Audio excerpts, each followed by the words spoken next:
तर मला खूप लोक विचारायची की आई तुझी इतकी छान गाते, तू नाही एवढी बरी गात, म्हणजे फक्त गाणं तर सोडा, बरी गात नाहीस असं पण म्हणायचे. अच्छा, मग उत्तराखंडची कोण, उत्तराखंड तुझी कोणी लागतं, कोणी नाही म्हटलं. पण तरी मी तिला सांगायचं, हे बघ तुझा आवाज काही प्लेबॅक सिंगिंगसाठी नाहीये, की ती म्हणायची मी अशी टॅगलाईन ठेवली आहे की एनीबडी कॅन सिंग. तर मी तिला जरा वेड्यात असं काढायचं की हे मी तिला आधीच सांगितलं होतं, कारण मग नंतर फ्रस्ट्रेशन येतं, कारण लोकांच्या अपेक्षा असतात की ही हिची आई गाते, मग हिने पण अशीच प्लेबॅक सिंगिंग मध्ये जाईल का. एक सेलिब्रिटीची मुलगी म्हणजेच सेलिब्रिटीचं लाईफ असं नसतं. कारण तिने एक तर माझा कसल्याही ती माझ्या नावाचाही उपयोग करत नाही आणि ती माझी कसलीही मदत घेत नाही. 8वीत होते तेव्हा तर ती पीकला होती, कारण तिचं बिलनशी नागिन निघाली खूप फेमस झालं होतं, त्यामुळे सगळे माझे मित्रमैत्रिणी पण भारावून जायचे, वा काय गो किती छान न. पण अमिताभ बच्चनची मला सही घ्यायची आणि इतकी मला छान तो अनुभव आला. मी सही घेते, मी एवढीशी आणि सगळे मोठी माणसं त्यांची सही घेते, त्यांनी थांबवलं, थांब ये इकडे, आणि मला त्यांनी सही दिली. सो त्याच्यासाठी मी खूप थँकफुल आहे आईला.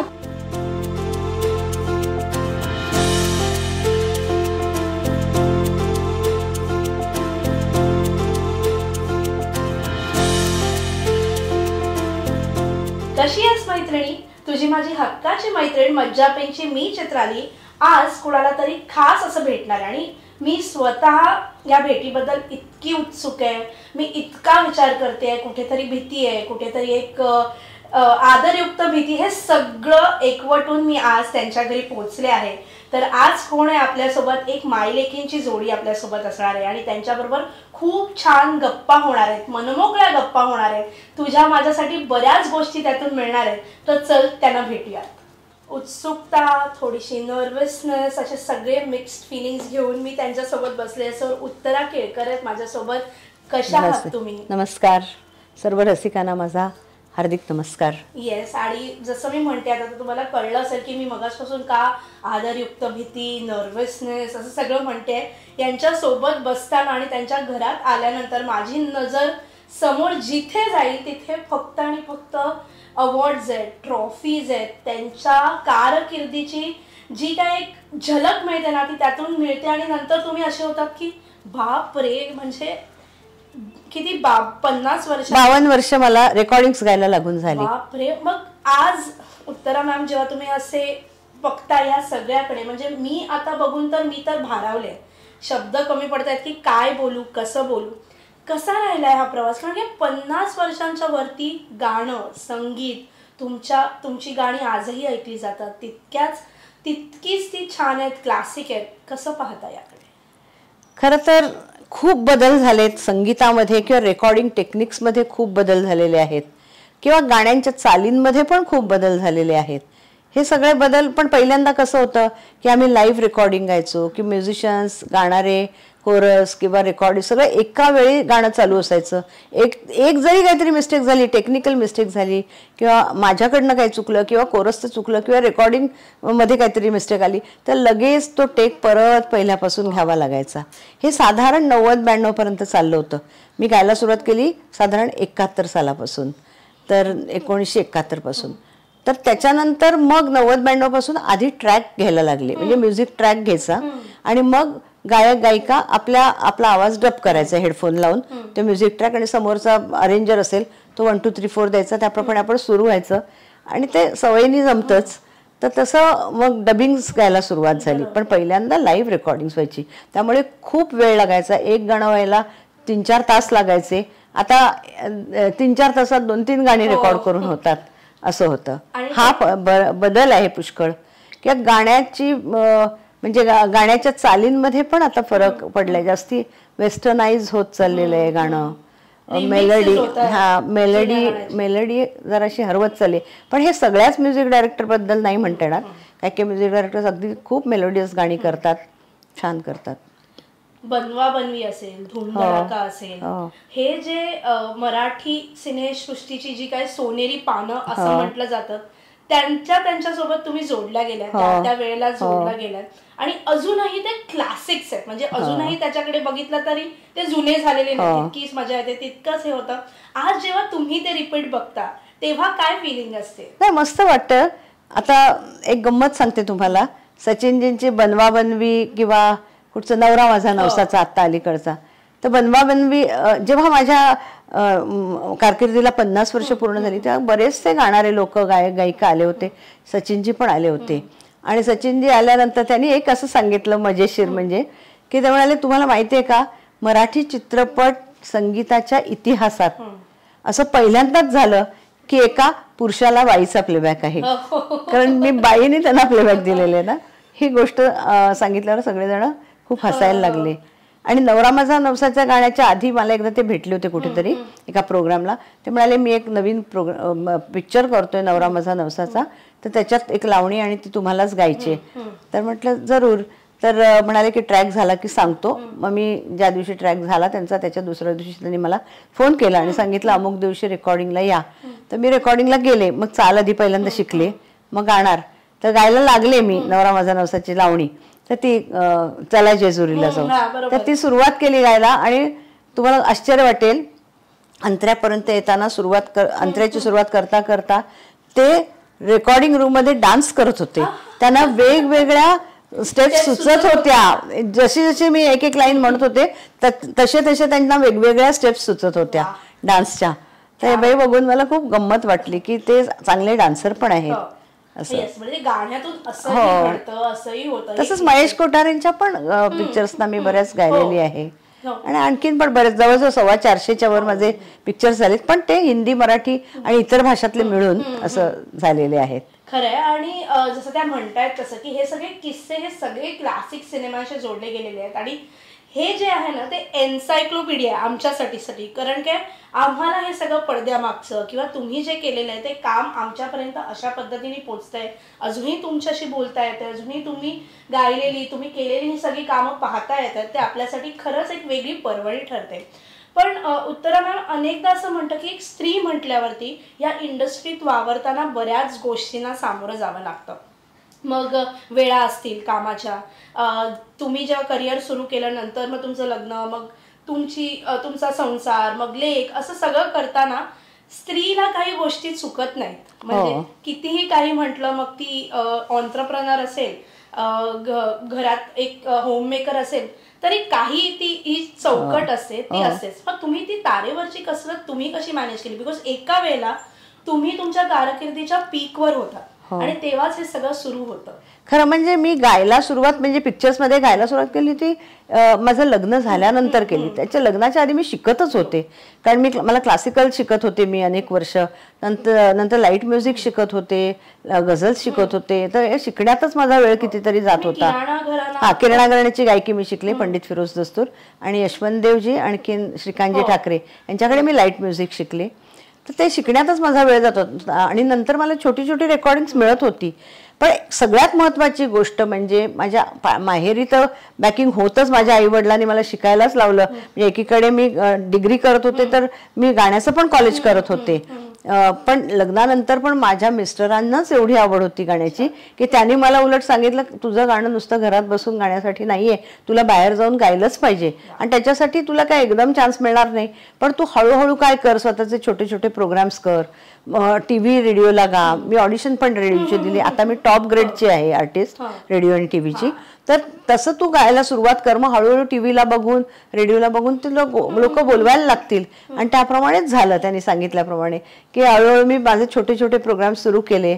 मग रेडिओला कधी गायले, कधी टीव्हीला बघून काही काही लोक भेटायला आले.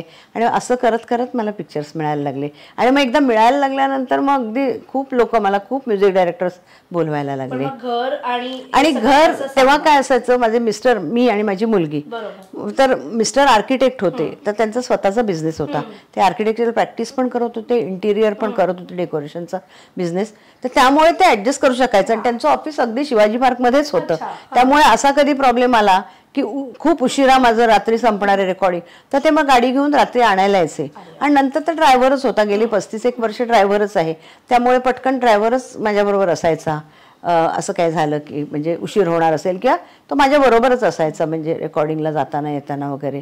त्यामुळे आणि घरातले सर्वंट्स पण होते की त्यांनी मानसीचा सांभाळ खूप चांगला केला. मी जरी नसले तरी कधी कधी मी दौऱ्यावर म्हणजे प्रोग्रामसाठी वगैरे बाहेरगावी गेले तर ते सर्वंट्स पण असायचे आणि माझ्या नवऱ्याचं लक्ष पण असायचं. 3 पिढ्या म्हणजे आता तुमच्या आईकडनं तुम्हाला सूर आपसुकच तुम्हाला ती देणगी स्वरूपात मिळाली, तुम्ही गायलात, आणि मग तुमच्या पुढची पिढी तुमची लेक तीही गाते. हे सगळं 3 पिढ्यांचं वेगवेगळ्या पद्धतीने गायलेलं. बिकॉज तुमच्या आई ज्या गायच्या त्या वामनरावांकडे शिकलेल्या होत्या, मग तुम्ही गायला लागलात, तुम्ही एक 25 वर्षाच्या आसपास तुम्ही गायकी शिकलात, आणि मग पुढे मानसी. सो हे पिढ्यांचं हे वेगळे पण कसं राहील. माझी आई होती ती वामनराव सडोलीकर, क्लासिकल शिकलेली होती, पण ती मला वेगवेगळ्या कॉम्पिटिशन्समध्ये भाग घ्यायला लावायची, आणि कधी मला मिळायची बक्षिसं, कधी मिळायची पण नाहीत. पण तिला असं वाटायचं की आपल्या मुलीने चांगलं गावं, चांगलं चमकावं, ही तिची कधीच वृत्ती नव्हती. तिने चांगलं गावं त्याच्यासाठी ती स्वतः मेहनत घ्यायची माझ्यासाठी, स्वतः माझ्याकडनं गाणी तयार करून घ्यायची, गाणी ती नवीन शिकायची आणि मला शिकवायची. मग त्याच्यानंतर मानसी झाल्यानंतर मानसीला लहानपणापासूनच गाण्याचे संस्कार, कारण जे म्युझिक डायरेक्टर्स इथे रिहर्सलला यायचे ते आपोआपच ती खेळता पण तिच्या कानावर सारखंच तिला म्हणजे कानावर पडायचं गाणं, किंवा मी घरी रियाज करायचा तो कानावर पडायचा. त्यामुळे तिला चांगला आवाज होता. पण तरी देखील मी तिला सांगितलं, ती शिकत पण होती गाणं, ती अशोक पत्कींकडे शिकलेली आहे, शिवाय ती क्लासिकल शिकत होती, त्याच्या व्यतिरिक्त ती डान्स शिकत होती, ती ऍक्टिंग पण काही काळ सत्यदेव दुब्यांकडे शिकली. तर त्यामुळे तिचं हे सगळं चालू होतं, आणि कॉलेजमध्ये पण ती बेस्ट स्टुडंट होती. तर पण तरी मी तिला सांगायचं, हे बघ तुझा आवाज काही प्लेबॅक सिंगिंगसाठी नाहीये, त्यामुळे ती अपेक्षा तू धरू नकोस, हे मी तिला आधीच सांगितलं होतं. कारण मग नंतर फ्रस्ट्रेशन येतं, कारण लोकांच्या अपेक्षा असतात की ही हिची आई गाते, मग हिनी पण असेच प्लेबॅक सिंगिंगमध्ये जाईल का. पण मी म्हटलं नाही, पण प्लेबॅक सिंगिंगमध्ये नाही जरी गेलीस तरी तुझ्यात बऱ्याच गोष्टी आहेत, त्याचा तू वापर करू शकतेस. तर मग तिनेच ठरवलं की अक्षरशः 2 जण तिच्याकडे आमच्याकडे शिकायला यायची, म्हणजे तिच्याकडे शिकायला यायची. आता 2 जणांची तिने इतकी जण वाढले आहेत की आता तिची स्वतःची स्वरमानस नावाची संस्था आहे, 2 सालापासून सुरू केलं, आणि आता मला सांगायला खरंच आनंद वाटतो की 150च्या वरती स्टुडंट्स तिच्याकडे आहेत. आणि पहिल्यांदा तिचं काय असायचं की ती म्हणायची, मी अशी टॅगलाईन ठेवली आहे की एनीबडी कॅन सिंग. तर मी तिला जरा वेड्यात असं काढायचं की एनीबडी कॅन सिंग कसं काय होऊ शकतं, आवाज असलेल्याच गाण्यांना कोणी का नाही, आवाज नसलेले पण गाऊ शकतात, आणि आपल्या आनंदासाठी तर सगळेच गाऊ शकतात. तर मग हळूहळू मला ती ज्या पद्धतीने शिकवायची, कारण तिला शिकवायची खरंच नाही की, आणि नुसतं गाणं नाही ती शिकलेली, ती बाकीचे बऱ्याच डिग्रीज तिने मिळवलेत, बरेच कोर्सेस केलेत, आणि ह्या वयापर्यंत पण ती शिकतेच आहे. सायकोलॉजिकल काउन्सिलिंग, ती म्हणते बऱ्याच लोकांना स्ट्रेस असतो, ताणतणाव असतात आयुष्यात, मग अशा वेळी आपण जर त्यांना आनंद दिला गाण्यातनं तर कितीतरी लोक शिकू शकतात, आणि एवढी लोक 150 जण शिकतायत तिच्याकडे आज. याचा मला खूप आनंद वाटतं, कारण तिने जरी वेगळी वाट निवडलेली असली तरी सुद्धा त्या वाटेवरती तिने यश मिळवलेलं आहे असं मला वाटतं. आई जेव्हा इतकं लेकीबद्दल भरभरून बोलतात तेव्हा खरंच भारावलं गेल्यासारखं होतं, कारण काय आईच असते जी इतकं छान, म्हणजे तुमच्या आईकडनं तुम्हाला काहीतरी मिळालं, तुम्ही ते मानसीपर्यंत पोहोचवलं, पण एक आईने ओळखलं की मानसी प्लेबॅक सिंगर नाही होऊ शकत, किंवा तिने एक वेगळी वाट निवडावी. पण अनेकदा कसं होतं उत्तरा मॅम, समाज किंवा काही लोक असतात ज्यांचं एक ठरलेलं असतं की अमिताभ बच्चन आहे, अभिषेक बच्चन आहे, तर त्याचं कंपॅरिझन झालं, रमेश देव आहेत, अजिंक्य देव आहेत, त्यांचं कंपॅरिझन झालं, त्यांची एक वेगळी आयडेंटिटी असू शकते नसू शकते हा विचारच कधी केला जात नाही, आणि नेहमी असंच म्हटलं जातं की हे असं. तसं तुमच्या आणि मानसीच्या बाबतीत घडलं का? बऱ्याच वेळा घडलं. म्हणजे तिला विचारायचे लोक, मला नाही विचारायचे, पण तिला विचारलं की काय ग तू नाही तुझ्या आईसारखी गात? नाही, आईच्या पेक्षा गाण्याच्या व्यतिरिक्त मी खूप गोष्टी करते, ज्या आई करू शकत नाही ना त्या सगळ्या गोष्टी मी करते, असं. म्हणजे तिला स्वतःला ती उत्तर द्यायला समर्थ होती, पटकन ती अशी नर्वस वगैरे नाही व्हायची, ती असं उत्तर द्यायची, आणि ते मग पटायचं लोकांना. आणि हळूहळू तिचं कर्तबगारी तिची बघून हळूहळू लोकांना पटायला लागलं की ही आपल्या स्वतःच्या वाटेने ती चाललेली आहे. खरंय. सो आपण उत्तरा केळकर मॅमशी बोलतो, आणि जसं म्हटलं त्यांच्या लेकीबद्दल सुद्धा आपण तिला आपण लवकरच भेटणार आहोत. पण मॅमशी बोलता बोलता मी मघासपासून इथे बसले, आणि इथे बाजूला जो फोटो आहे त्यावरून माझी जी नजर आहे ना ती हटतच नाहीये, कारण काय आशा भोसले मॅम आणि उत्तरा मॅम यांचा अगदी छान एकदम छान मोमेंट टिपला गेलाय. सो काय आहे हा मोमेंट? आणि नाही, त्यांना 75 वर्ष पूर्ण झाली तेव्हा एका इव्हेंट मॅनेजमेंट कंपनीने मला बोलवलं होतं. इथे 16 यशवंत नाट्य मंदिर मध्ये झाला होता, आणि त्यावेळी त्यांनी मला स्टेजवरती बोलवलं होतं केक कापायला. बऱ्याच ऍक्ट्रेसेस वगैरे बोलवले होते, तर मी पण गेले होते स्टेजवर. आणि त्यावेळी केक कापून झाल्यानंतर आम्ही विंगमध्ये आलो आणि बसलो होतो. तर त्यावेळी बोलता बोलता एकाने माझा फोटो काढला आणि त्यांनी मला फ्रेम म्हणून दिला. अरे वा. मंदार आपटे जो गायक आहे ना, त्यांनी तो फोटो काढला. तो उत्तम फोटोग्राफर आहे. त्यांनी तो फोटो काढून मला दिला. वा. तुमच्या वेळेला म्हणजे आपण जेव्हा म्हणतोय की हा जो एरा होता, हा जो ही जी पिढी होती तेव्हाची, मग आशा भोसले असतील, लता मंगेशकर असतील, तुम्ही असतील, या व्यतिरिक्त अनेक स्त्री गायिकांनी तेव्हा आपली एक वेगळी छाप पाडली होती. नक्कीच. तुमच्यामध्ये कसं असायचं? बिकॉज आता इंडस्ट्रीमध्ये इतकं कॉम्पिटिशन आहे, इतकं सगळं वाढलेलं आहे, त्यांचा संवाद कसा घडतो हा वेगळा आहे, पण तुमच्यातील त्या पिढीचा संवाद खूप वेगळा आहे असं आम्ही अनेकदा ऐकलंय. म्हणजे ते कॉम्पिटिशन खूप हेल्दी होतं तेव्हा. ऍक्च्युअली कॉम्पिटिशन म्हणजे आम्हाला फार कॉम्पिटिशन नव्हती आणि ह्या कॉम्पिटिशनच्या पलीकडे आशाताई काय किंवा लताबाई काय त्यांच्यापर्यंत कोणीच जाऊ शकत नाही, इतक्या त्या ग्रेट आहेत दोघी जणी. त्यामुळे त्यांनी करून ठेवलेलं काम, त्यांचं कर्तृत्व हे एवढं मोठं आहे की तिथपर्यंत कोणाचीच पोहोच नाहीये. पण आम्हाला जास्ती कॉम्पिटिशनचा म्हणजे सामना करावा नाही लागला. म्हणजे त्या काळात कसं होतं की तुमच्याकडे आवाज सुंदर आहे, तुमच्या आवाजाला थ्रो आहे, तुमचे उच्चार चांगले आहेत, तुम्ही क्लासिकल शिकलेले आहात, तुमच्यात एक्सप्रेशन आहे, व्हॉल्यूम कंट्रोल आहे, या सगळ्या क्वालिटीज आहेत, तर तुम्हाला मिळणार चान्स. पण आता असं नाहीये. आता तुमच्याकडे क्वालिटीज पण असतात कित्येक जणांकडे, पण कॉम्पिटिशन एवढी वाढलेली आहे, एवढे सिंगर्स निर्माण झालेले आहेत की त्यांना प्रत्येकाला काम मिळणं आणि करिअर करण्यासाठी तुम्हाला दर महिन्याला कन्सिस्टंटली 14-15 रेकॉर्डिंग्स मिळाली तरच तुमची करिअर टिकू शकते. अशी वर्षानुवर्ष मिळाली तरच तुमची करिअर होऊ शकते. पण आजकाल खूपच कॉम्पिटिशन वाढलेले, त्यामुळे त्याचे फायदे आहेत. त्यांना टीव्हीचा फायदा मिळतो, आणखीन कुठे प्रोग्राम्सचा फायदा मिळतो, पण तो मला असं वाटतं काही काळापुरता मिळतो. ते किती वर्ष टिकू शकतील ते नाही माहिती.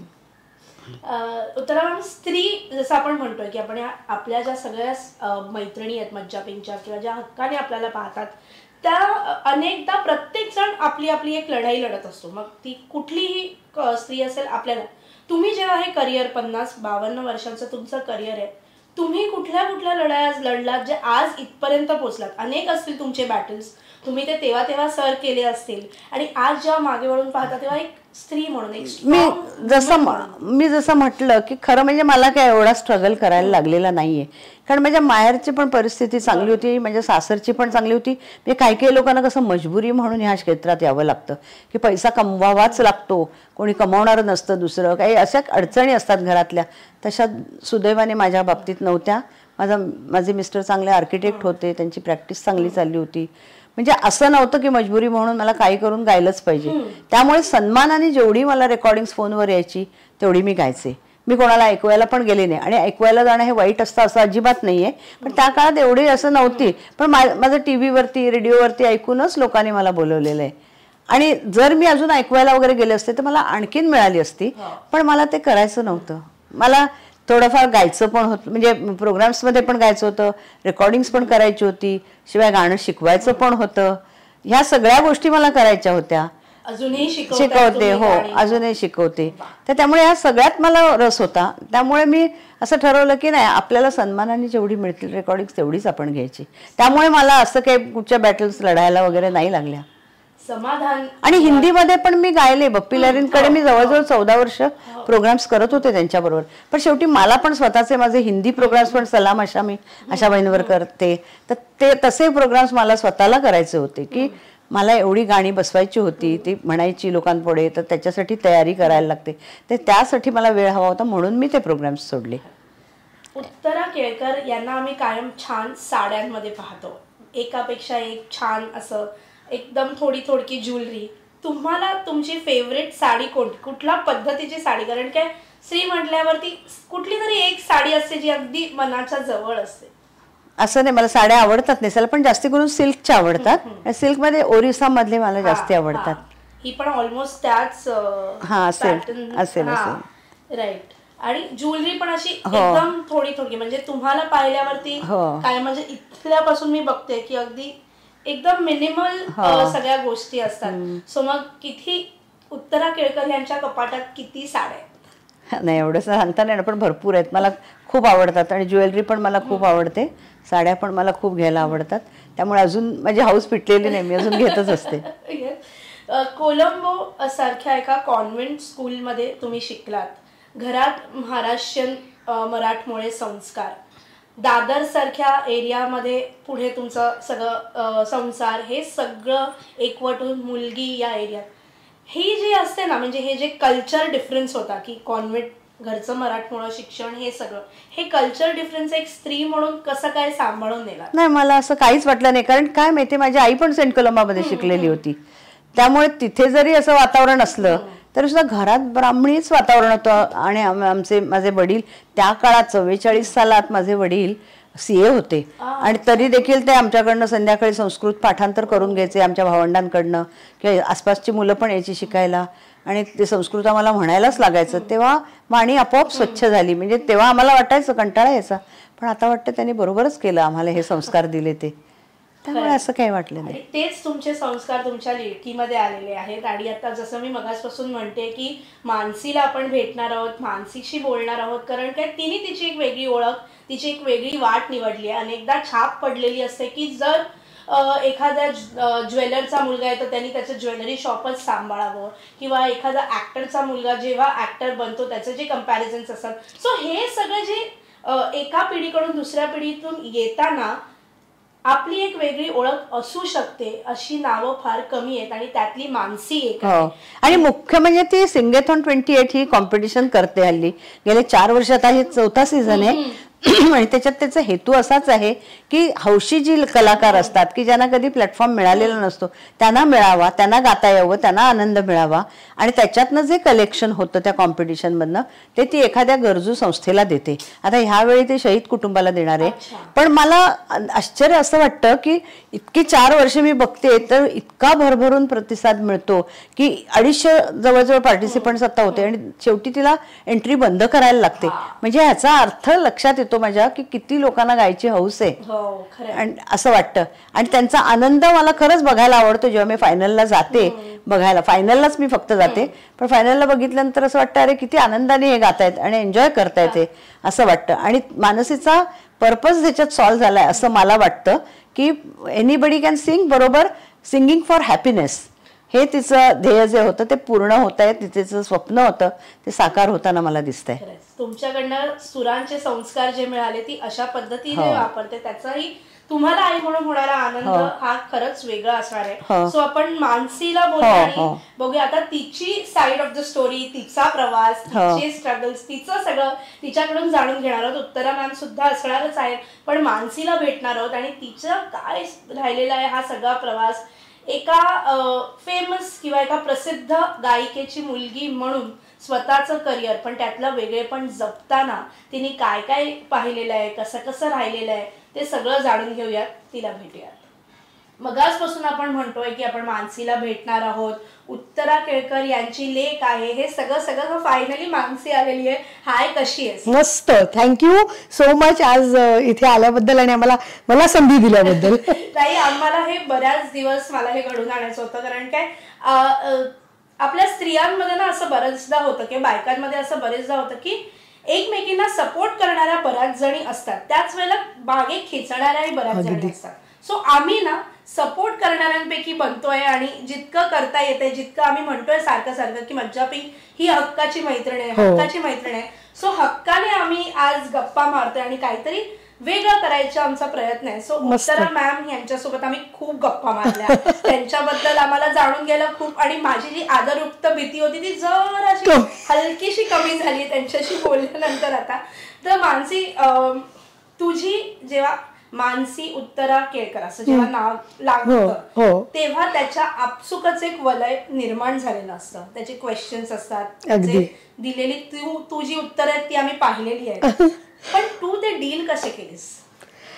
डील करणं खरं तर कठीण पण असतं आणि सोपं पण असतं, कारण का त्याच्यासाठी आपला आत्मविश्वास गरजेचा आहे. तर मला खूप लोक विचारायची की आई तुझी इतकी छान गाते, तू नाही एवढी बरी गात, म्हणजे फक्त गाणं तर सोडा, बरी गात नाहीस असं पण म्हणायचे. मग मला थोडीशी दया यायची, मला हसू यायचं. मग मी म्हणायचे नाही, माझी आई फक्त गाते, मी नाचून गाते, म्हणजे मी परफॉर्मर आहे. असं मी त्यांना सांगायचे. सो अशा खूप खूप गोष्टी आहेत. म्हणजे एकदा तर असं झालं होतं की मी कोकणात गेले होते आणि नाव काय तुझं? मानसी केळकर. अच्छा, मग उत्तराखंडची कोण? उत्तराखंड तुझी कोणी लागतं? कोणी नाही म्हटलं. कारण का मला ना काय होतं, जेव्हा एकदा सेलिब्रिटीची कोणी मुलगी, तर तो सेलिब्रिटीचा मान मला मिळायला लागतो, जे मला खरंच मजा नाही येत त्याच्यात.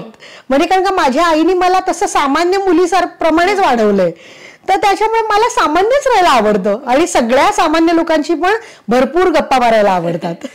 हा किस्सा माहिती होता तुम्हाला की त्यांनी सांगितलं होतं की तुम्ही तिची आई नाही आहात, त्याच्यावरचं काय रिॲक्शन होतं? कारण त्याच्यावरती पुढे प्रश्न त्यांचे सुरू होतात ना, आई आहे मग कुठे राहतेस, मग काय, माई घरी स्वयंपाक करते का, असे सगळे प्रश्न सुरू होतात. मग किती वेळ रियाज असतो वगैरे असं सगळं. खरंय. सो हे असंही घडतं, ही बाजू सुद्धा आहे त्याची. पण मानसी, या सगळ्याच्या पलीकडे जाऊन तू स्वतःची एक वेगळी ओळख निर्माण केली. ओके, स्वतःचं सिंगथॉन हे जे 4 वर्ष सुरू आहे, वन वुमन आर्मी म्हणून तू ते सगळं करतेस, ते एनीबडी कॅन सिंग, जे त्यांनाही पटलं नव्हतं. त्या म्हणाल्या होत्या की मी पण क्वेश्चन मार्क होते की कसं काय असं होऊ शकतं, ते तू सिद्ध करून दाखवलं. त्यात इतकी जण येतात, त्यांच्याकडनं मिळालेला सुरांचा वारसा तू असाही पुढे नेते आहेस. सो हे सगळं कसं जडून आलं? तर बेसिकली मला नेहमी असं वाटायचं की माझा एक वेगळा रस्ता आहे. म्हणजे एक सेलिब्रिटीची मुलगी म्हणजेच सेलिब्रिटीचं लाईफ असं नसतं. प्रत्येकाचं नशीब वेगळं असतं, प्रत्येकाची आयडेंटिटी वेगळी असते. आणि मी 4थीत असताना मला अस्थमाचा अटॅक आला, त्याच्यामुळे माझा आवाज हस्की होता. So being a performer was okay, पण being a playback singer was not okay. तर मी ऑर्केस्ट्रात गायले वगैरे, हे सगळं झालं. इव्हेंच्युअली माझा मुलगा झाला, त्याच्यानंतर मी ठरवलं की नाही, आपण गाण्याचे, आई मोठ्यांचे क्लास काढत होती, तर ती ऑडिशन घेऊन काढत होती. तर मी म्हटलं तू मोठ्यांचे काढतेस तर मी लहानांचे काढू का. हा असा प्रवास करत करत मग इव्हेंच्युअली माझ्याकडे मोठ्या बायका यायला लागल्या. आणि मग आता हे गेले 4 वर्ष सिंगथॉन 28, तर वन मॅन आर्मी असं. म्हणजे बरोबर आहे, कारण का मीच सगळं ऑर्गनाईज करते, पण माझ्या बरोबर माझी कोर टीम आहे. आम्ही 4 जण आहोत आणि आता आम्हाला बरेच जण जॉईन झाले जे माझे स्टुडंट्स आहेत. सो आता आमची टोटल टीम 20 जणांची आहे. तर त्यामुळे प्रत्येकाचा फोर्टे ओळखून कोण कुठे छान काम करू शकतं, त्याप्रमाणे आपण सगळेजण आम्ही कामं करतोय एकत्र. तुमचं त्याच्यात काही इनपुट्स असतात की नाही कधी? काय नाही, मी फक्त काळजी करते की हे झालं का, ते झालं का काम. कारण 1000 कामं असतात. एक मोठा इव्हेंट करायचा म्हणजे स्पॉन्सरशिप मिळवणं, किंवा काय मीडिया पार्टनर बघणं, किंवा पार्टिसिपंट्सच्या ऍडमिशन्स बघणं, हे ते खूप म्हणजे असंख्य कामं असतात. तर त्यामुळे तेवढं हे झालं का, ते झालं का, तू असं कर वगैरे, आपलं मी माझ्या म्हणजे आई म्हणून चिंता, काळजी असं. हा, तेव्हा ती आई असते, तेव्हा ती सेलिब्रिटी नसते. ते असतंच. मानसी, हे सगळं म्हणताना त्यांचा एक वेगळा बॅकलॉग होता. त्यांनी त्यांचा हे, तुला तुझे स्ट्रगल्स होते, तू त्याच्यातून पुढे आली. आज जेव्हा तू आईच्या करिअरकडे मागे वळून पाहते, तुझ्या आजीपासून संस्कार आहेत सुरांचे, ते सगळं करून आलेले. आज तुला जेव्हा आय अंडरस्टँड की तुझी एक सेलिब्रिटी लाईफ तुला ती नको होती, किंवा तू त्याच्यापासून थोडी लांब राहिलीस, पण तरीही तू उत्तरा केळकर यांचीच मुलगी आहे. हो, अगदी बरोबर. ते काय पुसता येणारच नाही. सो आज जेव्हा मी हे सगळं पाहून भारावले, तेव्हा त्यात तू सगळं जवळून अनुभवलंयस. अगदी ते त्यांना त्या स्टेजमध्ये पाहिलेलं आहे. सो ते कसं काय पुढे करत गेली? याच्यामध्ये मला तुला एक किस्सा सांगायला आवडेल की मी लहान होते तेव्हा आई माझी सेलिब्रिटी होती. मी 8वीत होते तेव्हा तर ती पीकला होती, कारण जसं बिलनशी नागिन निघाली खूप फेमस झालं होतं. त्यामुळे सगळे माझे मित्रमैत्रिणी पण भारावून जायचे, वा काय गो किती छान न. तर अशा वेळेला मला नेहमी असं वाटायचं की तिला खूप गोष्टी मिळायच्या. म्हणजे म्हणतात ना की सेलिब्रिटीज लोकांना खूप सारे गिफ्ट मिळतात किंवा चॅनल्स मधनं पण गिफ्ट मिळतात. तर आपण लहान असतो त्याच्यामुळे आपल्याला खूप अप्रूप असतं काय आणलंय काय. आणि मग मला फक्त एवढंच वाटायचं, आई तुझं आयुष्य छान आहे का, मला कधी असे गिफ्ट मिळणार. आणि तुला खोटं वाटेल, मला एवढे सुंदर स्टुडंट्स मिळालेत माझे. म्हणजे ते चांगला क्राऊड तर आहेच माझ्याकडे. म्हणजे अर्थात मी असं काही उच्च नीच वगैरे असं माझ्याकडे नाहीये. मी कोणीही कितीही गरीब असला तरी पण मी ऍडमिशन देते, आणि किती श्रीमंत असलं तरी ऍडमिशन देते, कारण का त्यांना आनंद मिळवणं गरजेचं आहे. पण हे सगळे लोक माझ्यासाठी एवढे प्रेमाने इतक्या गोष्टी करून आणतात की आता उलट झालंय. आणि ऑफकोर्स म्हणजे आईला तर मिळतंच, पण आई आता कम्पॅरेटिव्हली सिनियर झाली आहे. सो ती कम्पॅरेटिव्हली आता घरामध्ये जास्त वेळ घालवते आणि थोडा वेळ प्रोग्रामसाठी वगैरे जाते. तर वा, चांगले स्टुडंट मिळाले तुला. तर आता मला आनंद होतो, अरे वा, म्हणजे टीचिंग लाईन ही इतकी छान लाईन आहे की सेलिब्रिटीच लाईफ पाहिजे असं काही गरज नाहीये, त्यात सुद्धा सन्मान मिळतो. हा, आणि तो कायमचा. कारण का आता फॉर्च्युनेटली आई इज अ लेजंडरी नाव, कारण का तिचा खूप काळ तिने अनुभवला, जे हल्लीच्या काळात होत नाही. हल्लीच्या काळात येतात, 2-5 वर्ष करतात आणि मग आपण विसरतो पण त्या सेलिब्रिटीना. सो आता माझं असं झालं की आता हा गुरु म्हणून मी आता माझं आयुष्य खूप छान आहे. मला आता जायचं पण नाही येते ह्याच्यात, कारण का गुरु म्हणून आपण, मी माझ्या नंतर सुद्धा लोक माझी आठवण काढतील.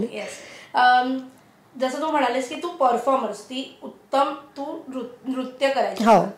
कोणत्या आईच्या गाण्यावरती नृत्य करायला फार आवडायचं की, आणि असं की माझ्या आईने गायल्या असं कधी झालंय का? की कारण की लावणी हा त्यांचा हातखंडा होता आणि त्या अजूनही बहारदार लावण्या अजूनही सुरू आहेत. म्हणजे अजूनही 3 वर्षांपासूनच्या मुलीही त्याच्यावरती अगदी बिंदास आणि छान अदाकारी करत नसतात. तुझं असं पर्सनल फेवरेट होतं का? माझं अर्थात बिलनची नागिन, कारण का बिलनची नागिनवर तर आमचा अख्खे, मला आठवतं मी किंग जॉर्ज मध्ये 3 वर्ग मिळून आम्ही नाचायचो. आणि तुम्ही तो परफॉर्मन्स बघितलाय का? म्हणजे नाही, मी नाही बघितलं. हा, आईच्या गाण्यांवरचा नाही, पण मला आठवतं मी रुपारेल कॉलेजमध्ये होते तर मी MA केलं फिलॉसॉफीमध्ये. तर 7 वर्ष मी गाणं न करता डान्सच केला, कारण का मी डान्सर म्हणून लोकांना कळावी असं मला वाटायचं. म्हणतात ना नॅचरली, जसं तू म्हणालीस की सेम टू सेम व्हायला लागतं, लोकांच्या फार अपेक्षा असतात. तर मला नाही की लोकांना कळू दे की माझी आई गायिका आहे, हा मी गाते पण मी नाचते सुद्धा. तर त्यामुळे मी डान्सर म्हणून जास्त फेमस झाले. सो बाकीचे डान्स मला वाटतं माझे बघितले असतील. अनेकदा ना आपण आईची झेरॉक्स कॉपी नाही, पण त्याच्यातून बरंच काही फिल्टर होऊन आपल्यापर्यंत आलेलं असतं आणि ते आपण पुढे देत असतो. तुझी आता पुढची पिढी ती तर आहे, पण यांच्या आईकडनं यांना आलं, मग तुझ्याकडे आलं. कोणत्या अशा क्वालिटीज होत्या ज्या आजही तुला हा जो फेस होता, तू म्हणतेस की आईशी कम्पॅरिझन किंवा वेगळं हे, त्या क्वालिटीज तुला मदत करणाऱ्या ठरल्या? नक्कीच ठरल्या. कुठच्या ते मी तुला सांगते.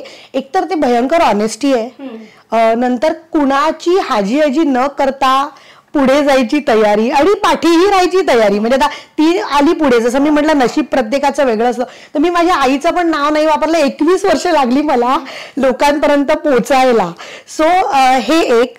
आणि प्रिन्सिपल्स, म्हणजे कुणालाही शब्द दिला तर तो पाळणं, कुणाचाही घात न करणं आणि खूप सगळ्यांशी डाऊन टू अर्थ वागणं, हे फार मी माझ्या आजीकडनं आणि आईकडनं दोघींकडनंही शिकले. की कोणी आपण, म्हणजे मला असं जाणवलं की आपण एक जीव असतो, आपण एक पर्पज घेऊन आलेलो आहोत जन्माला, तो पर्पज आपण करायचा. आता खूप लोक म्हणतात, अरे मानसी तू केवढं मोठं काम करते, तू सामान्य माणसांना गाणंही शिकवतेस, परत तू लोकांनाही मदत करतेस, तर हे कसं काही जमतं? तर मला काही असं मोठं वाटतच नाही त्याच्यात, कारण आपण एक शूद्र जीव आहोत असं मला वाटतं आणि आपण तो पर्पज घेऊन आलोय आणि आपण तो पर्पज सॉल्व्ह करून जायचंय इकडून.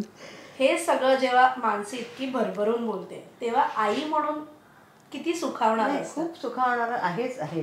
कारण तिने एक तर माझा कसलीही, ती माझ्या नावाचाही उपयोग करत नाही आणि ती माझी कसलीही मदत घेत नाही, आर्थिक नाही घेत किंवा काय माझ्याकडनं काम करून घेत नाही, किंवा ती स्वतःच्याच मेरिटवरती पुढे आलेली आहे. एवढंच काय, कुठेही ती स्पॉन्सरशिप साठी जाते किंवा मीडिया पार्टनर वगैरे त्यांच्याकडे सुद्धा ती कधीच माझं नाव सांगत नाही.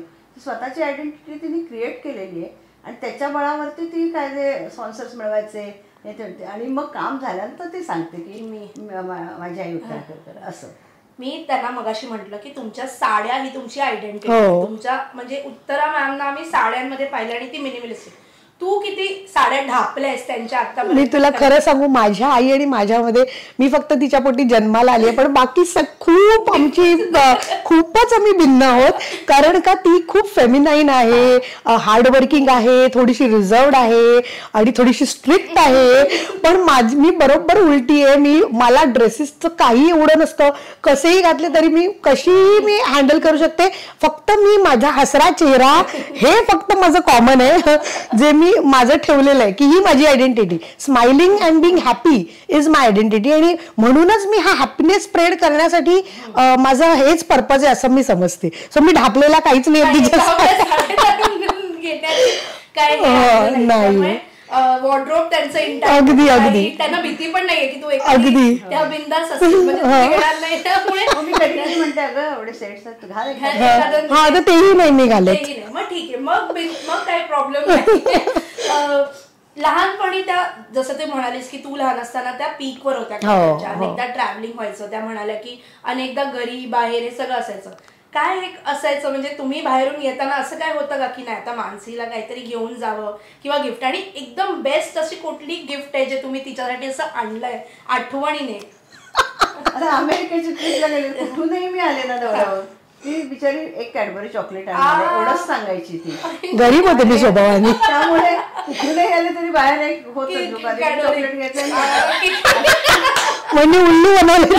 आणि एकदा आठवतंय की तिने अमेरिकन मला डॉल वगैरे ते चालत्या बोलत्या डॉल्स असायच्या ना, ते आपल्या इथे नाही मिळायच्या तेव्हा. तर तेव्हा तिने मला विचारलं मी आता अमेरिकेला चालले, ती 2 महिने जाणार होती आणि मी आजी आजोबांकडे असणार होते, तर काय घेऊन येऊ. म्हणजे थोडंसं तिला पण वाईटच वाटत होतं ती मला सोडून जाईल. तर म्हटलं काय नाही, मला फक्त एक डॉल घेऊन दे, मग एवढंच सांगितलं होतं तिला. नाही हा म्हणजे आजही चित्राली मला तुला सांगायला आवडेल, मी आजही स्कूटरनी फिरते आणि तो माझा चॉईस आहे. आणि खूप लोकांना वाटतं की माझ्याकडे गाडी नाही किंवा काहीच नाही आणि मी स्कूटर माझा ड्रायव्हर पण ड्रायव्हर वगैरे नकोच म्हणते, मी जाते स्कूटर. हा काय ती माझी आवड आहे आणि तो माझा मी टाइम असतो.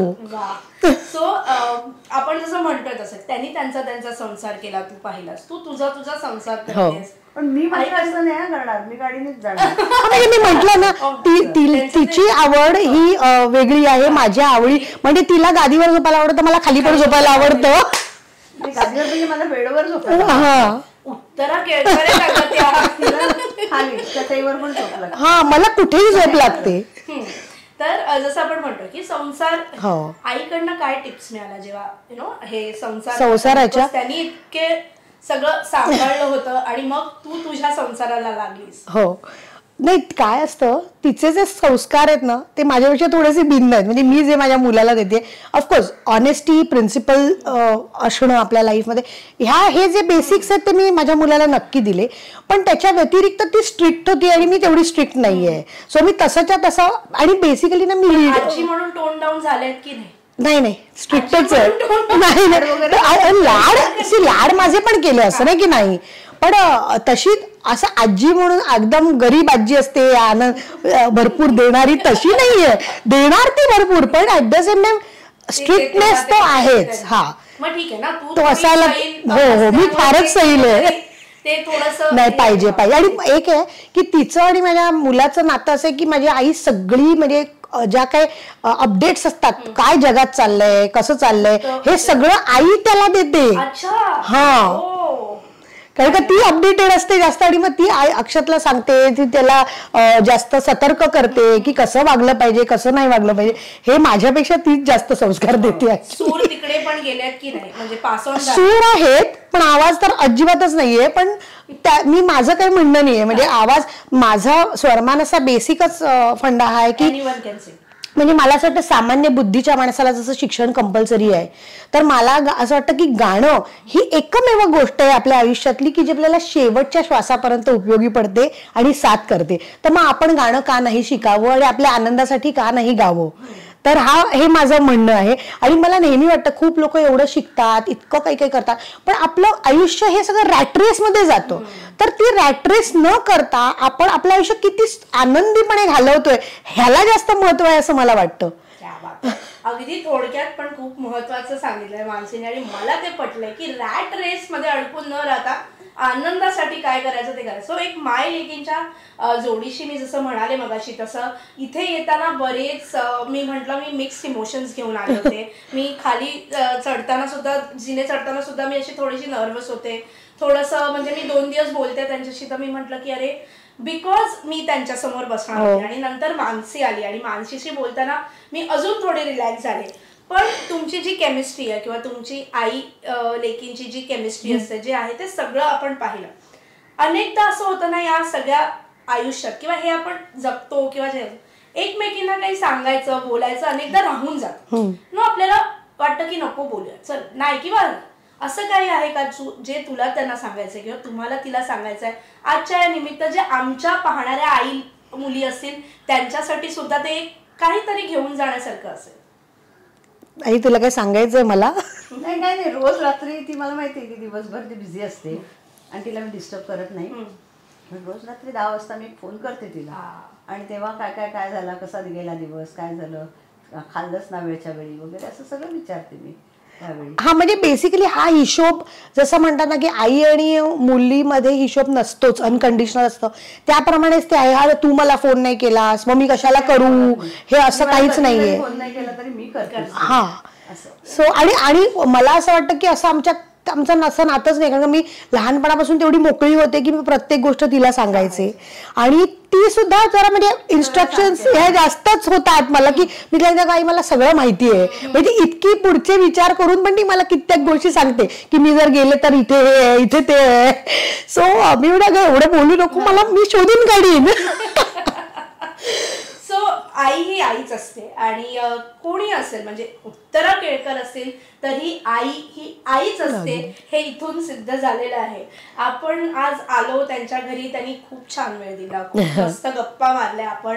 त्यांच्या ट्रॉफीज इतक्या समोर आहेत त्या तुम्हाला पाहायच्या असणार तर त्याची झलक तुम्हाला दिसणारच आहे.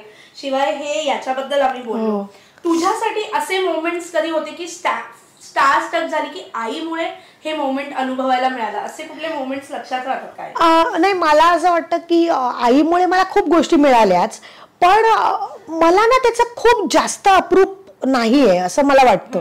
म्हणजे की अरे वाव तो क्षण असतो ना, मला मी तशी बॅलन्स असते. मजा आली, छान वाटलं, मग ते मग साधं रस्त्यावर पण एखादी काही गोष्ट मला आवडली मी घेऊन आले तरी पण मला तेवढाच आनंद असतो. आणि आई बरोबर 4 सेलिब्रिटीज, हा लहानपणी असं व्हायचं. म्हणजे मला एक गोष्ट आठवते की मी एका लग्नात गेले होते आणि अमिताभ बच्चन आला होता आणि माझी त्यावेळेला आपल्या ऑटोग्राफची डायरीज असायच्या, तर Amitabh Bachchan was my favourite. त्याच्यानंतर माझं कोणी कधी फेवरेट नव्हतं, पण अमिताभ बच्चनची मला सही घ्यायची आणि इतकी मला छान तो अनुभव आला. मी सही घेते, मी एवढीशी आणि सगळे मोठी माणसं त्यांची सही घेते, त्यांनी थांबवलं, थांब ये इकडे, आणि मला त्यांनी सही दिली. सो त्याच्यासाठी मी खूप थँकफुल आहे आईला की तिच्यामुळे मला हा क्षण अनुभवता आला. हे आता तुम्ही होतात तेव्हा हे सगळं तिकडे घडलं तेव्हा तसं असे जेव्हा मोमेंट्स ती लक्षात राहते तेव्हा एक काय म्हणजे कसं वाटतं? बिकॉज मला हे ऐकून इतकं छान वाटतं, तुम्हाला छानच वाटतं. अमिताभचं सहजपणे मिळाली छानच वाटणार ना. सो ही जी छान छान केमिस्ट्री आहे ती आज आपण अनुभवली. प्रत्येक माणूस वेगळा असतो, प्रत्येक व्यक्ती वेगळी असते, हे यातून सांगण्याचा प्रयत्न आहे. प्रत्येकाची आपली एक आयडेंटिटी आहे, प्रत्येकाची आपली एक वेगळी ओळख आहे आणि उत्तरा केळकर यांची छाप न पडू देता मानसी केळकरनी तिची एक वेगळी ओळख निर्माण केली आहे. त्याबद्दलचा हा सगळा प्रपंच, हा सगळा गाठ होता. उत्तरा केळकर यांचं करिअर किती मोठं आहे हे काय इतक्या वेळात पोहोचणार नाहीये किंवा इतक्या कमी वेळात सांगता येणार नाहीये, पण थोड्या गप्पा झाल्या, त्यांनी तेवढा चांगला वेळ दिला त्यासाठी खरंच खूप खूप आभारी आहोत. सुद्धा मजा आली, थँक्यू व्हेरी मच. येस, आणि मानसी थँक्यू, तुझे पण आभार. सिंगथॉन म्हणून तुझं सिंगथॉन 28 आता आहे, त्याच्याबद्दल आम्हाला details they, because I am sure अनेकांना अनेक मैत्रिणी असतील ज्या अशाच आपल्या आनंदासाठी गात असतील. बरोबर. सो बेसिकली सिंगथॉन 28 असं आहे की जसं मॅरेथॉन असतं की मॅरेथॉन मध्ये you run for a cause, तसं सिंगथॉन 28 मध्ये तुम्ही sing for a cause. So basically all over Mumbai ही मुंबईतून लोक येतात. साने गुरुजीला ही आमची दरवर्षी कॉम्पिटिशन होते. प्रिलिमिनरी राऊंड पहिली होते आणि मग दुसरी राऊंड आमची वीर सावरकर आतापर्यंत झाली, तो तशी ही आहे.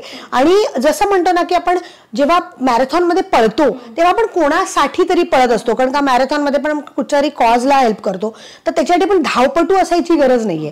तसंच सिंगिंग मध्ये आपण मोठे सिंगर असायची गरज नाहीये. अमॅच्युअर सिंगिंग कॉम्पिटिशन आणि कुठच्याही आपल्या पेसने तुम्ही गा, तुम्हाला सर्टिफिकेट मिळतात, गुडीज मिळतात.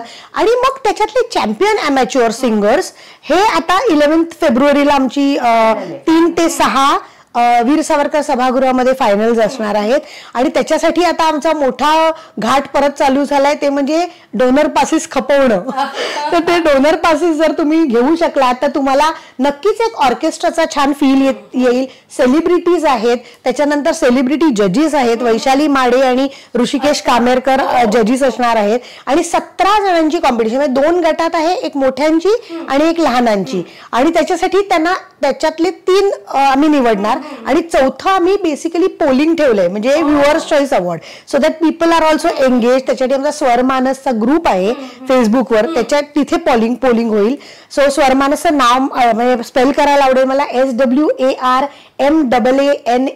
तर तुम्ही सगळ्यांनी हे बघा आणि 350 रुपयाला फक्त डोनर पास आहे.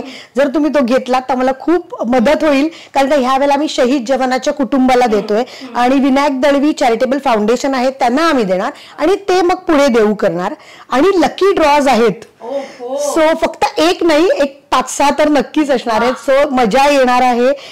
तर जरूर सगळ्यांनी, स्वरमानस आमचं सेंटर आहे तर तिथे ते येऊन पासेस 5 ते 9 सोमवार ते शुक्रवार मध्ये कलेक्ट करू शकतात. ऑनलाईन आम्ही नाही ठेवलंय अजून. स्वरमानसला तुम्ही कॉन्टॅक्ट करू शकता. जसं मी म्हणाले तसं की सूर पुढे पास ऑन झाले, सुरांचे संस्कार पास ऑन झाले, ते चांगल्या कामासाठी वापरले जात आहेत, ते योग्य कामासाठी वापरले जातात. आणि यावेळेला जसं ती म्हणाली तसं शहीदांच्या कुटुंबाला मदत करण्याची त्यांची जी तरतूद आहे त्याला कुठेतरी आपलाही खारीचा वाटा मिळाला पाहिजे असं मला तरी वाटतं. 350 रुपयाचा पास आहे, ते तर नक्कीच जड नाही आपल्यासाठी. डोनर पास आहे, त्यासोबत या, छान ऑर्केस्ट्रा एन्जॉय करा आणि उत्तरा मॅम तर तिथे फायनलला असतील, त्यांनाही तुम्हाला पाहता येणार आहे, भेटता येणार आहे. सो हे सगळं स्वरमानस जसं तिने म्हटलं त्याचे डिटेल्स हवे तर आम्ही नक्की या इंटरव्ह्यूच्या कमेंट्समध्ये देऊ. ते हवे असतील तर नक्की कळवा आणि अजून काही डिटेल्स हवे असतील तर मज्जा पिंकी तुझी हक्काची मैत्रीण आहेच सगळे डिटेल्स द्यायला. सो पुन्हा एकदा थँक्यू सो मच उत्तरा मॅम की अशा पद्धतीने वेळ दिलात, अशा पद्धतीने आम्हाला गवसलात आज तुम्ही. कारण काय तसे तर आम्ही तुम्हाला पाहिलेलं आहे, ऐकलेलं आहे, पण असं हे माझ्यासाठी ही एक वेगळी शिदोरी आहे जी मी पुढे घेऊन जाणार आहे. आणि मानसी तुलाही खूप खूप शुभेच्छा. तुझे करतेस ते खूप उत्तम आहे. अनेकदा ही छाप ही चौकट मोडायला खूप खूप प्रयत्न करूनही ती शक्य होत नाही, पण ती तू केलेली आहेस. आणि म्हणून तुमच्यासाठी आजचं काय आहे तर छाप पडत असते अनेकदा, आपण अनेक आयडेंटिटीजची छाप आपल्यावरती असते, पण आपली ओळख निर्माण करणं हे खूप महत्वाचं आहे. सो हे एक उदाहरण आहे की आपली ओळख निर्माण करा, त्यात आनंद मानून घ्या आणि रॅट रेस मध्ये अडकू नका. आत्मविश्वास ऍक्च्युली वाढवायला हवा आपला. येस. सो जाता जाता उत्तरा मॅम आणि मानसी प्रत्येक मैत्रिणीला आज एक हक्काने एक स्त्री म्हणून काही सांगायचं असेल तर ते काय असेल? नाही, तुमचं काम तुम्ही करत राहा, मेहनत करत राहा, कधी ना कधीतरी फळ मिळेलच असं मला वाटतं. आणि त्याच्यासाठी काही तुम्हाला कोणाला मस्के मारायला पाहिजेत, हाजी करायला पाहिजे असं अजिबातच नाही. आपल्या कपॅसिटीवरती लक्षात ठेवा. जर तुमच्यात खरंच ते गुण असतील तर तुम्ही मेहनत करून नक्की पुढे जाल. मला एवढंच सांगायला आवडेल, तुम्हाला कळलंच असेल की मी हसतीये. खूप लोक माझ्याकडे येतात की माझा आवाज चांगला नाही, पण आपण ते गाणं ऐकलंय ना, मेरी आवाज ये पहचान है, तर ते लक्षात ठेवा आणि गाणं भरपूर शिका, भरपूर ऐका आणि खुश राहा. कारण का आपलं आयुष्य हे किती कर्तृत्ववान आहे त्याच्यापेक्षा किती आनंदी आहे ह्यालाच जास्त महत्व आहे. मला तर ह्या सगळ्या गप्पा खूप लक्षात राहणार आहेत, पण तुम्हाला आम्ही लक्षात राहावं, मज्जा पिंक लक्षात राहावं म्हणून आमच्याकडनं तुम्हाला दोघींनाही छोटीशी थँक्यू. या मायलेकींकडनं मी तरी बऱ्याच गोष्टी आज घरी घेऊन जाणार आहे, त्यातून तुम्हाला सुद्धा अनेक गोष्टी मिळणार आहेत. आपली आपली एक वेगळी शिकवण आहे, आपली आपली एक वेगळं काहीतरी आहे ते आजच्यातून घेऊन जाणार आहोत. सो पुन्हा एकदा खूप खूप आभार तुमचे. धन्यवाद. आम्हाला खूप मस्त वाटलं, मला स्वतः मजा आली. तुझी माझी हक्काची मैत्रीण मज्जा पिंक आपण पुन्हा नवीन व्हिडिओमध्ये नवीन माणसांसोबत नवीन मैत्रिणींसोबत भेटत राहणारच आहोत. सध्या फक्त थांबतोय या गप्पांना, अजूनही मी पडद्यामागे गप्पा सुरूच ठेवणार आहे, माझं मन भरलेलं नाहीये. सो येस दादाचा थँक्यू सो मच. तुम्हाला सगळ्यांना पण खूप प्रेम देताय, तुम्ही खूप कमेंट्स करताय, खूप मेसेजेस येत आहेत. सो हे प्रेम असंच राहू देत. मज्जा पिंक तुझी हक्काची मैत्रीण नव्याने पुन्हा भेटणारच आहोत, पुन्हा भेटूच.